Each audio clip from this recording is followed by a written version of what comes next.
जबलपुर जिले के गांव में राधा और सुधा दो बहनें रहा करती थीं।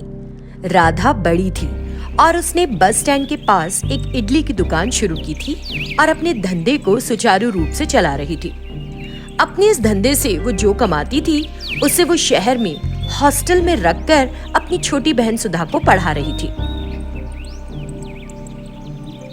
और दिनों की तरह उस दिन भी उसकी दुकान ग्राहकों से भरी थी और बड़ी गहमा गहमी थी। आइए बाबूजी, आइए, बैठिए और गर्मा गर्म इडली खाइए। वो पूछ रही थी कि किस किस को क्या क्या चाहिए और उन्हें परोस रही थी। उसी गांव में भाग्या नाम की एक बड़ी ईर्ष्यालु महिला रहा करती थी। उसकी नजर राधा की इडली की दुकान पर पड़ी। जब उसने देखा कि उसकी दुकान में बड़ी तादाद में लोग आ रहे हैं और खा रहे हैं, मुझे जाकर राधा को देखना है और 2 इडलियां चखनी है, उसने सोचा और राधा की इडली की दुकान पर आ गई। जब वो वहां आई तो राधा ने उस पर ध्यान नहीं दिया और ग्राहकों को परोसना जारी रखा जिसने जो भी ऑर्डर किया था। अरे राधा, तुम कहाँ हो? मैं तुमसे मिलने आई हूँ ना। यहाँ पर आई है तो मैं क्या करूँ? क्या मुझे संगीत और बैंड के साथ आपका स्वागत करना है या मैं आपको अंतिम यात्रा पर ले जाने के लिए गाड़ी लेकर आऊँ? क्योंकि इस इलाके में तुम्हारी इकलौती इडली की दुकान है इसलिए तुम्हें बड़ा घमंड है। मैं तुम्हारी आंटी और एक बूढ़ी औरत हूँ और तुम मुझसे संगीत, बैंड और अंतिम यात्रा की बात कर रही हो। ये क्या आंटी, तुम मेरी आंटी हो इसलिए तुम्हें चिढ़ाया ना। अगर तुम्हें पसंद नहीं आया तो बता दो, फिर चिढ़ाने में और भी मजा आएगा। ये देखो, फिर से बुरी बात। ये बुरी बात नहीं है और न कुछ और। गर्मा गर्म इडली खाइए, साथ में मिर्च पाउडर है, खाइए और जाइए। मुझे लग रहा है कि तुम्हें भूख लगी है बहुत।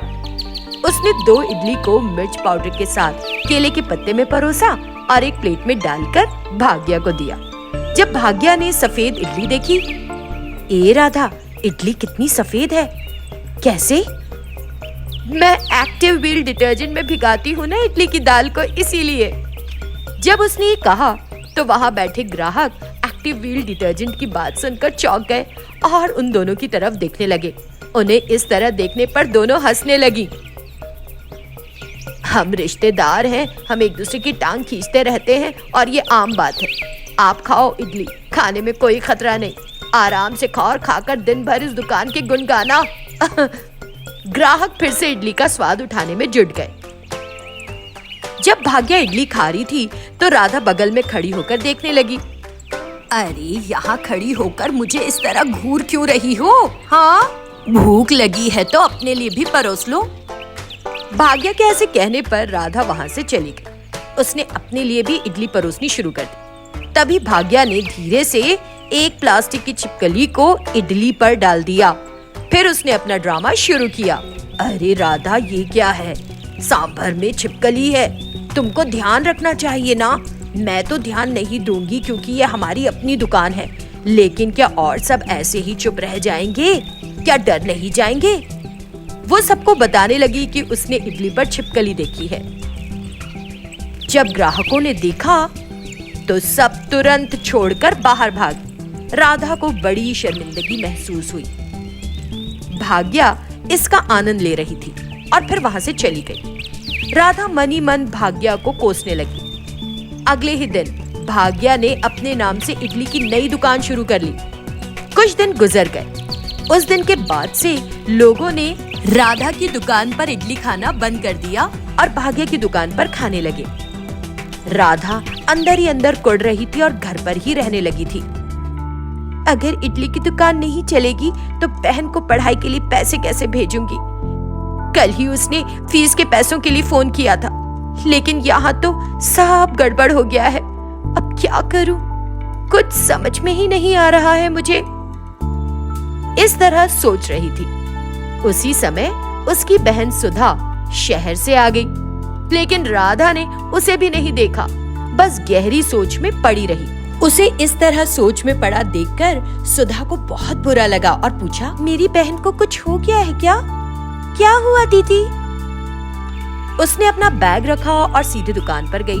वहाँ उसे पता चला कि भाग्या ने राधा के साथ कैसा भद्दा मजाक किया और फिर उसने घर जाकर बहन को शांत कराया। तब राधा ने पूछा, सुधा, तू कब आई? क्या उन्होंने फीस न देने पर तुझे कॉलेज और हॉस्टल से बाहर निकाल दिया? नहीं दीदी, मैं बस तुमसे मिलना चाहती थी इसलिए। जब तुम परेशान हो तो तुमने मुझे बताया क्यों नहीं? तुम बस डर गई और अब घर पर बैठकर इस तरह रो रही हो। हाँ। ये बात सुनकर राधा चौंक गई। सुधा ने उसे चौंकते हुए देखा तो बोली, क्या तुम सोच रही हो कि मुझे ये सब कैसे पता चला? मैं तो बहुत पहले वापस आ गई हूँ। तुम किसी सोच में पड़ी थी और मैंने तुम्हें पुकारा भी, तब भी तुमने मेरी बात नहीं सुनी। फिर मैं दुकान पर गई तो रसोइया ने मुझे सारी बात बता दी। मैं उस भाग्य को अच्छा सबक सिखाऊंगी दीदी। तुम बस वही करो जो मैंने कहा, सब ठीक हो जाएगा, समझी ना? घबराओ नहीं। तो राधा ने बताया कि क्या करना है। राधा ने सुना और उसे सुकून मिला। बाद में उसने जाकर 20,000 रुपए का कर्ज लिया। फिर दोनों बहनें एक सोने की दुकान पर चली गई। वहां उन्होंने दुकानदार से बात की और 2 सोने के सिक्के ले आईं। सुधा की योजना के अनुसार राधा ने वापस अपनी इडली की दुकान अगले दिन खोली। भाग्या उन्हें बड़ी उत्सुकता से देख रही थी कि ये वापस कैसे आ गई। तब सुधा ने माइक पकड़ा और घोषणा करने लग गई, आइए बाबूजी आइए, हमने राधा इडली नई स्टाइल में शुरू की है। हम इडली में सोने के सिक्के रख रहे हैं, आप अपनी किस्मत आजमा सकते हैं। आइए आइए, गर्मा गर्म इडली। उसने माइक पर घोषणा की। ये सुनकर सभी लोग उसकी दुकान पर आ गए और उनकी दुकान के सामने लंबी कतार लग गई। वे कतार में आगे खड़े होने के लिए आपस में लड़ने भी लगे। जो लोग खा रहे थे उनमें से 2 को इडली में सोने के सिक्के मिले।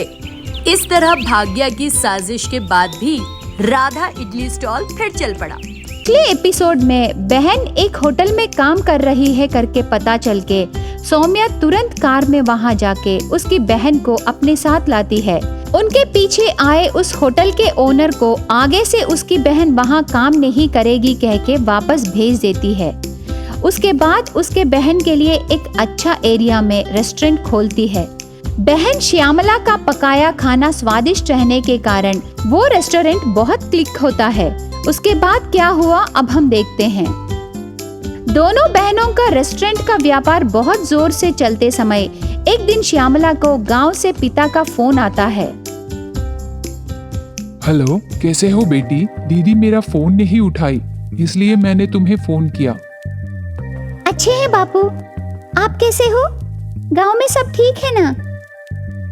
क्या ठीक है बेटी, तुम दोनों घर में नहीं हो ना, इसलिए तुम्हारी माँ तुम दोनों की चिंता करके ठीक से खाना नहीं खा रही। उससे उसे बीपी आया, अभी दवाइयाँ ले रही है। अयो, अभी माँ का तबीयत कैसा है बापू? चिंता करने की कोई जरूरत नहीं, डॉक्टर ने कहा टाइम पर खा के दवाइयाँ लेने से सब सेट होगा। मैं वही कर रहा हूँ। ऐसे कह के गाँव की पूरी बातें कह के फोन रख देता है। श्यामला माँ के बारे में सोचते सोचते घर जाने का मन करता है।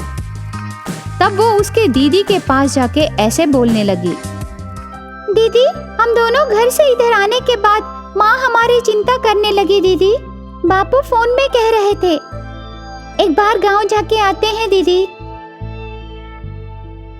मैंने भी पापा का मिस कॉल देख के कॉल बैक करके बात की।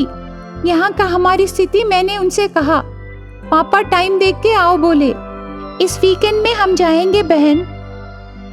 नहीं दीदी अभी चलते हैं, माँ को देखने का दिल कर रहा है मुझे। पागल हो क्या शामू, अभी के अभी हम कैसे जाएंगे? यहाँ हमारा बहुत बड़ा बिजनेस है ना। 2 दिन सब्र करो, टेम्पररी किसी को सौंप के जाएंगे। फिर भी माँ को चिंता करने की क्या जरूरत है शामू? हमें कभी ना कभी ससुराल जाना ही है ना। पता नहीं ये माए कैसे होते हैं। दीदी की बातें सुने श्यामला को कुछ सुनाई नहीं देता। सिर्फ वो गांव जाके माँ को देखने का आलोचन के सिवा और कुछ नहीं था। इतने में सौम्या उसकी बहन श्यामला से ऐसे बोलने लगी, ठीक है बहन, मुझे बाहर थोड़ा काम है, मैं जाके शाम को आऊंगी, तू रेस्टोरेंट देखती रहना। ऐसे कह के चली जाती है। तब श्यामला दीदी ऐसे जाते ही रेस्टोरेंट को ताला डाल के गांव को निकलती है। शाम को घर पहुंच के श्यामला माँ को देख के ऐसे कहने लगी, ये सब क्या है माँ? ऐसे तू हमारी चिंता करने से कैसे? हम कहाँ चले गए बोल? सिटी को ही ना, हर रोज हम फोन पे बात कर रहे हैं ना, फिर भी क्यों चिंता कर रही हो? ठीक है, जाने दो, अभी मैं आ गई ना, मैं सब देख लूंगी। वो सब ठीक है, दीदी कहाँ है? आई नहीं क्या? नहीं माँ, नहीं आई, वो वीकेंड को आएगी। ऐसे उसकी हरकतों से घर में खुशियां लाके माँ को हंसाती है।